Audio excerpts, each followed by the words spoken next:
আপনার নাম কি? আপনার নাম কি? মোহাম্মদ আবিদিন মিয়া। আপনি এখানে কি করেন? মানে নৌকা বান। আপনি কি সবার লিডার নাকি আপনি?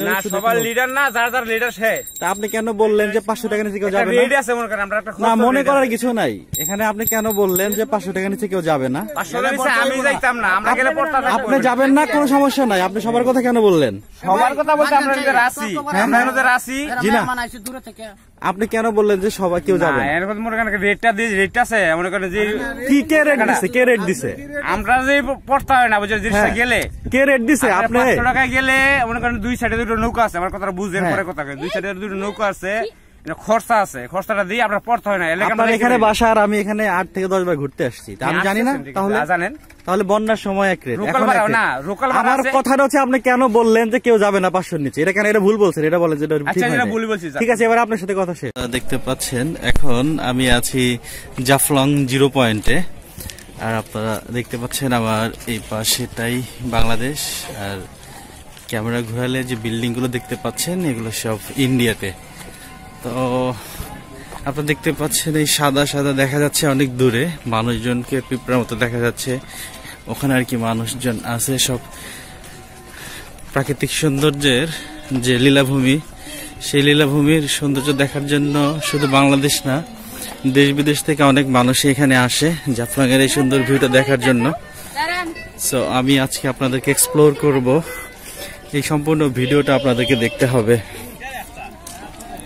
দর্শক, আপনারা দেখতে পাচ্ছেন যে খুব অত্যন্ত দুঃখের সাথে একটা কথা না বললেই না, সেটা হচ্ছে যে সমস্ত পাহাড় পর্বত প্রাকৃতিক যত ধন সম্পদ আছে ভৌগোলিক কারণে উত্তরাধিকার সূত্রে আমরা সেগুলো থেকে বঞ্চিত হয়েছি। ভৌগোলিক কারণে সব বড় বড় পাহাড় পর্বতগুলো সেই ব্রিটিশ সরকার থেকে যখন ভাগ হয়েছে 47 পরবর্তীতে এই পাহাড় পর্বতগুলো সব ইন্ডিয়ার হয়ে গেছে, আর আমরা শুধুমাত্র পেয়েছি এই নিচু ভূমি। দর্শক, আপনি দেখতে পাচ্ছেন এই আমার পাখিটা আর বাবুটা আসতেছে।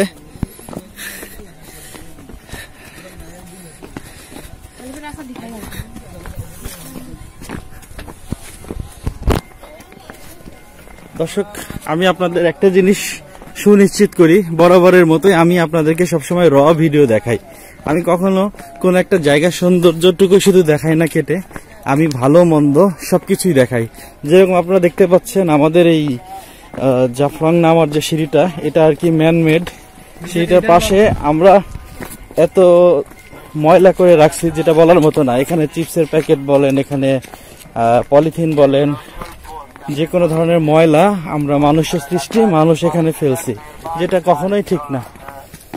প্রাকৃতিক সৌন্দর্যগুলো আমরা ঘুরতে এসে নষ্ট করতে পারি না, আমাদের এই অধিকার নাই, তারপরে আমরা করে থাকি। আমি শুধু এডিট করে আপনাদেরকে ভালো ভালো জিনিসগুলো দেখাবো না, আমি আপনাদের সামনে ভালো মন্দ সবকিছু এক্সপ্লোর করব। আপনারা দেখতে পাচ্ছেন এইভাবে না, আপনারা দেখতে পাচ্ছেন যে অনেক দূরে যে সাদা পাথরগুলো দেখতে পাচ্ছেন, এই পাথরগুলো মূলত হচ্ছে কি বলবো, ওখানে মানুষগুলো আছে। আমরা এখন আস্তে আস্তে ওখানে যাচ্ছি। দর্শক, আপনারা যদি সিলেট থেকে ঢাকায় আসতে চান, ঢাকা থেকে সিলেটে আসতে চান, সেই ক্ষেত্রে আপনাদেরকে এসি, নন এসি বাস অথবা ট্রেন যে কোনো কিছু করেই আপনাকে সিলেটের আম্বরখানা আসতে হবে। ওখান থেকে আপনারা সিএনজি বা প্রাইভেট কার যে কোনো যোগে এখানে আসতে পারবেন। তো আমি প্রেফার করি যে এই সময়টা আসলে আপনারা প্রচুর পাথর দেখতে পারবেন,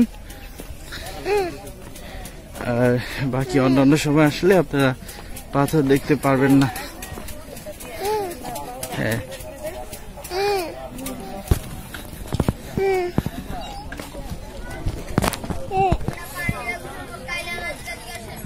দর্শক, আপনারা দেখতে পাচ্ছেন যে বরাবরের মতোই পাহাড় পর্বতগুলো রয়ে গেছে ইন্ডিয়ার সাইডে, আর আমাদের বাংলাদেশের দিকে রয়ে গেছে শুধু পাহাড় পর্বতগুলো। আপনারা জানেন আমি বরাবরের মতোই যখন যেখানে যে জায়গাটা এক্সপ্লোর করি, সব জায়গাতেই কিন্তু আমি ভালো মন্দ সবকিছু এক্সপ্লোর করি। শুধু এডিট করে ভালো জিনিসগুলো দেখাবো, মন্দগুলো দেখাবো তা না।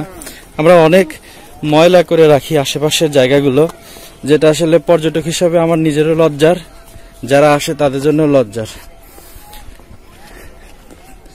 তো আপনারা এখানে যারা আসতেছেন অবশ্যই সাথে ছাতা নিয়ে আসবেন। হ্যাঁ,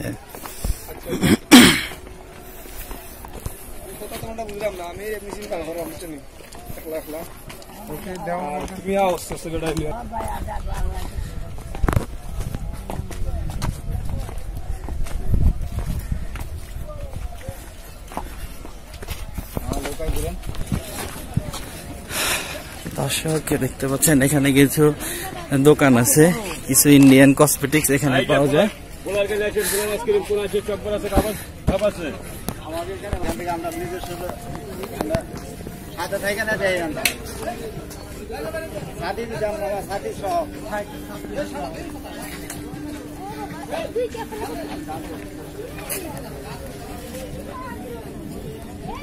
সব বাজারগুলোতে ইন্ডিয়ার কিছু জিনিস পাওয়া যায়।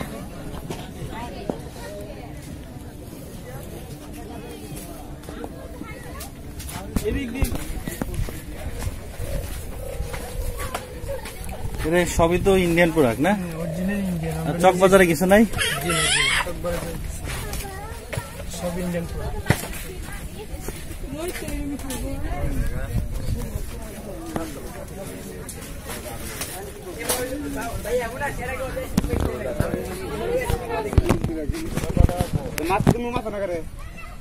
কোনো মাতামাতি নাই, আপনি আসেন, আপনার সাথে কথা বলি।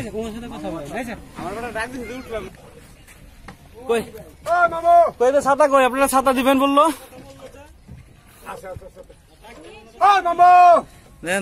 দুইটা ছাতা দিলে হবে, 2-3টা দিলে। হ্যাঁ, আমাদের 2টা আছে, 2টা দিলে হবে।